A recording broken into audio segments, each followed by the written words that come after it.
Hello friends, welcome to competitive exams India Telugu channel. ఈరోజు మనం ఈ వీడియోలో ఇండియన్ ఎయిర్ ఫోర్స్ నుంచి direct recruitment of group C civilian పోస్టులకు సంబంధించి మనకి నోటిఫికేషన్ అయితే రిలీజ్ అవ్వడం జరిగింది ఫ్రెండ్స్.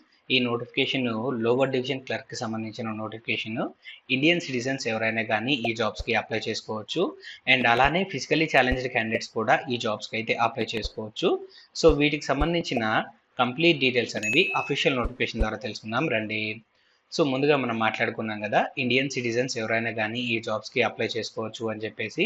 ఇవి గ్రూప్ సి క్యాడర్కి సంబంధించిన వేకెన్సీస్ ఫ్రెండ్స్. సో మనకైతే డిఫరెంట్ కమాండెంట్ ఆఫీసెస్లో మనకైతే వేకెన్సీస్ అనేవి ఉన్నాయి. మనకి ఇక్కడ సదరన్ వెస్ట్ ఎయిర్ కమాండెంట్లో 10 వేకెన్సీస్ ఉన్నాయి. అండ్ అలానే సదరన్ ఎయిర్ కమాండెంట్లో 2 వేకెన్సీస్. అండ్ అలానే సెంట్రల్ సర్వీస్ డిపార్ట్మెంట్ ఆర్గనైజేషన్కి సంబంధించి మనకు 1 వేకెన్సీ ఉంది. ASTE IAFలో 1 వేకెన్సీ ఉంది. రీజనల్ ఎగ్జామినేషన్ బోర్డులో 2 వేకెన్సీస్ ఉన్నాయి ఫ్రెండ్స్. అన్ని లోవర్ డివిజన్ క్లర్క్ సంబంధించిన వేకెన్సీసే. మనము ఏ డివిజన్కి అయితే మనం అప్లై చేసుకుంటామో ఆ డివిజన్లో మనకైతే పోస్టింగ్ వస్తుంది.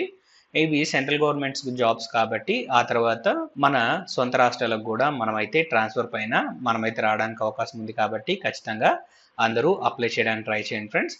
సో ఈ నోటిఫికేషన్కి మనం అప్లై చేసుకోవాలి అనుకున్నట్లయితే మనకి మినిమం ఏజ్ అనేది 18 ఇయర్స్ ఉండాలి. Maximum 25 years friends. Age relaxations కూడా వర్తిస్తున్నాయి. ఓబీసీ క్యాండిడేట్స్కి 3 years age relaxation, SC ST క్యాండిడేట్స్కి 5 years age relaxation, physically challenged క్యాండిడేట్స్కి 10 ఇయర్స్ వరకు ఏజ్ రిలాక్సేషన్ ఉంది. Physically challenged with SC ST అయినట్లయితే 15 ఇయర్స్ వరకు maximum upper age limit. And అలానే ఫిజికల్లీ ఛాలెంజ్డ్ విత్ ఓబీసీ అయినట్లయితే 13 ఇయర్స్ వరకు ఇక్కడ ఏజ్ రిలాక్సేషన్. అండ్ నెక్స్ట్ ఇక్కడ మనకి ఎడ్యుకేషన్ క్వాలిఫికేషన్ సంబంధించిన డీటెయిల్స్ ఫ్రెండ్స్. సో ఈ jobs lower division clerk jobs కాబట్టి జస్ట్ ఇంటర్మీడియట్ అనేది మనం రికగ్నైజ్డ్ బోర్డ్స్ ద్వారాగా పాస్ అయితే సరిపోతుంది. అండ్ అలానే మనకి ఇక్కడ కంప్యూటర్ బేసిక్ స్కిల్స్ అనేవి తెలిసి ఉండాలి ఫ్రెండ్స్. దట్ మీన్స్ మనకి ఇక్కడ ఇంగ్లీష్లో 35 వర్డ్స్ పర్ మినిట్ కానీ లేదా హిందీలో 30 వర్డ్స్ పర్ మినిట్ కానీ మనము కంప్యూటర్ పైన టైప్ చేయగలిగినట్లయితే ఈ జాబ్స్కి అప్లై చేసుకోవచ్చు. సో మోడ్ ఆఫ్ సెలెక్షన్ మనం గమనించినట్లయితే ముందుగా అప్లై చేసుకున్న క్యాండిడేట్స్ ఎవరైతే ఉన్నారో వారిలోంచి ఎలిజిబుల్ క్యాండిడేట్స్ని షార్ట్ లిస్ట్ చేసి రిటర్న్ టెస్ట్ అనేది కండక్ట్ చేస్తారు. Written test general intelligence, English language, numerical aptitude, general అవేర్నెస్కి సంబంధించి మనకైతే క్వశ్చన్స్ అడుగుతారు. మనకి క్వశ్చన్ పేపర్ ఐదర్ హిందీలో కానీ లేదా ఇంగ్లీష్లో కానీ రాసుకోవడానికి అవకాశం కల్పించారు. రిటర్న్ ఎగ్జామ్ క్వాలిఫై అయిన క్యాండిడేట్స్కి ఇక్కడ స్కిల్ టెస్ట్ అనేది కండక్ట్ చేస్తారు ఫ్రెండ్స్. స్కిల్ టెస్ట్ అంటే ఏం లేదు, ఇందాక మాట్లాడుకున్నాం కదా టైపింగ్ టెస్ట్ అని. ఆ టైపింగ్ టెస్ట్ అనేది కండక్ట్ చేస్తారు. ఆ టైప్ టెస్ట్ అనేది జస్ట్ క్వాలిఫైయింగ్ పర్పస్ మాత్రమే ఫ్రెండ్స్. సో ఈ పాయింట్ అనేది గమనించండి. రిటర్న్ టెస్ట్లో వచ్చిన మార్క్స్ని బేస్ చేసుకొని మెరిట్ లిస్ట్ తీస్తారు. స్కిల్ టెస్ట్ అనేది కేవలం క్వాలిఫైయింగ్ పర్పస్ మాత్రమే. సో లాస్ట్ డేట్ మనం గమనించినట్లయితే ఇక్కడ 30 days from the date of publishment of this advertisement అని చెప్పాడు ఫ్రెండ్స్. దట్ మీన్స్ మనకి 28th of September 2024కి మనకి లాస్ట్ డేట్ అవుతుంది. 28th లోపు మనం అయితే అప్లై చేసుకోవాలి. అండ్ నెక్స్ట్ ఇక్కడ హౌ టు అప్లై అనే సెక్షన్ చూసినట్లయితే మనము ఈ జాబ్స్కి ఆఫ్లైన్ మోడ్లో అప్లై చేసుకోవాల్సి ఉంటుంది. సో మనకి ఈ నోటిఫికేషన్ చివరిలో మనకి అప్లికేషన్ ఫార్మేట్ అనేది ఇచ్చారు. ఆ ఫార్మేట్ని మనము ఎంఎస్ ఆఫీస్లో టైప్ చేసి మనము ఆ డీటెయిల్స్ అన్ని ఫిలప్ చేసి మన supporting documents, that means education qualification documents, community documents, ఐడెంటిటీకి సంబంధించిన డాక్యుమెంట్స్, అడ్రస్ ప్రూఫ్కి సంబంధించిన డాక్యుమెంట్స్ మనము జిరాక్స్ కాపీస్ అనేవి సెల్ఫ్ అటెస్ట్ చేసి అప్లికేషన్తో పాటు సెండ్ చేయాల్సి ఉంటుంది.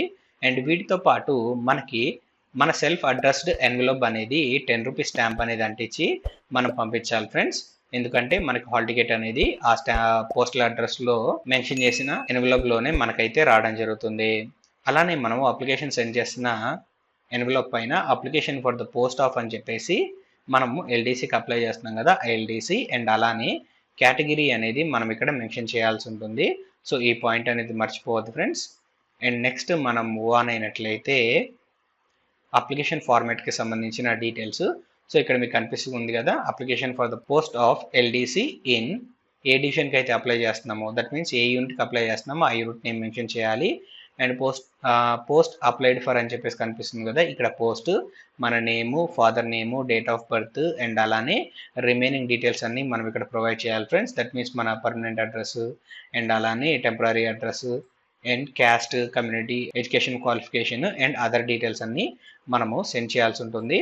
సో ఇక్కడ ఫర్ ఆఫీస్ రికార్డ్స్ ఓన్లీ అని కనిపిస్తుంది కదా, ఇది మీరు ఫిల్అప్ చేయొద్దు. సో ఈ అప్లికేషన్ అనేది ఫిల్అప్ చేసి మనమైతే మన సపోర్టింగ్ డాక్యుమెంట్స్ అన్నీ అటాచ్ చేసి మనమైతే పోస్ట్ ద్వారాగా మనమైతే మన అప్లికేషన్స్ అనేవి 28th of September 2024 లోపు రీచ్ అయ్యే విధంగా మనమైతే అప్లికేషన్ సెండ్ చేయాలి. ఈ నోటిఫికేషన్ యొక్క పీడిఎఫ్ అనేది డౌన్లోడ్ చేసుకోవడానికి డిస్క్రిప్షన్లో లింక్స్ ప్రొవైడ్ చేశాను. మీరు ఆ లింక్స్ ద్వారాగా మీరు ఈ నోటిఫికేషన్ పీడిఎఫ్ డౌన్లోడ్ చేసుకొని ఇక్కడ ప్రిస్క్రైబ్డ్ ఫార్మాట్ ఏదైతే కనిపిస్తుందో మన అప్లికేషన్ ఫాము, ఈ అప్లికేషన్ ఫామ్ అనేది ఎంఎస్ ఆఫీస్లో టైప్ చేసి మీ డీటెయిల్స్ అన్నీ ఫిలప్ చేసి మీ అప్లికేషన్ అనేది సెండ్ చేయండి. సో ఈ నోటిఫికేషన్ సంబంధించి కంప్లీట్ డీటెయిల్స్ అనేవి మీకు అందాయని ఆశిస్తున్నాం ఫ్రెండ్స్. ఈ వీడియో కనుక మీకు నచ్చినట్లయితే please like, share and subscribe to our channel. Thank you.